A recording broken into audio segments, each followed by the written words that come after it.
பெண்கள் குறித்து அவதூறாக பேசிய பொன்முடிக்கு எதிராக அனுமதியின்றி ஆர்ப்பாட்டம் நடத்தியதாக அதிமுக முன்னாள் அமைச்சர் வளர்மதி மீது பதிவு செய்யப்பட்ட வழக்கை ரத்து செய்து சென்னை உயர்நீதிமன்றம் உத்தரவிட்டுள்ளது. சென்னையில் தந்தை பெரியார் திராவிட கழகம் சார்பில் கடந்த ஆண்டு ஏப்ரல் 6ஆம் தேதி நடந்த கூட்டத்தில் பங்கேற்ற தி.மு.க.வைச் சேர்ந்த முன்னாள் அமைச்சர் பொன்முடி சைவம், வைணவம் மற்றும் பெண்களை இழிவுபடுத்தும் வகையில் பேசியிருந்தார். இதை கண்டித்து அதி.மு.க. மகளிர் அணி சார்பில் கடந்த ஆண்டு ஏப்ரல் 16ஆம் தேதி சைதாப்பேட்டை பனகல் மாளிகை சந்திப்பில் கண்டன ஆர்ப்பாட்டம் நடந்தது.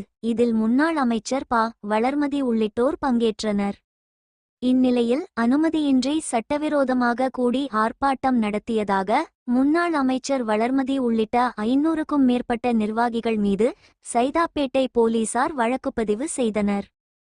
இந்த வழக்கை ரத்து செய்யக்கோரி வளர்மதி சென்னை உயர் நீதிமன்றத்தில் மனு தாக்கல் செய்திருந்தார். இந்த மனு நீதிபதி ஏ.டி. ஜெகதீஷ் சந்திரா முன் விசாரணைக்கு வந்தது. அப்போது வளர்மதி தரப்பில் அமைதியான முறையில் ஆர்ப்பாட்டம் நடத்தியதாகவும் குற்றச்சாட்டுக்கு அதிகபட்சம் 6 மாதம்தான் தண்டனை எனவும் பழிவாங்கும் நோக்கத்துடன் பதிவு செய்யப்பட்டுள்ள இந்த வழக்கில் குறிப்பிட்ட கால அவகாசத்துக்குள் குற்றப்பத்திரிகை தாக்கல் செய்யவில்லை என்பதால் வழக்கை ரத்து செய்ய வேண்டும் என வாதிடப்பட்டது.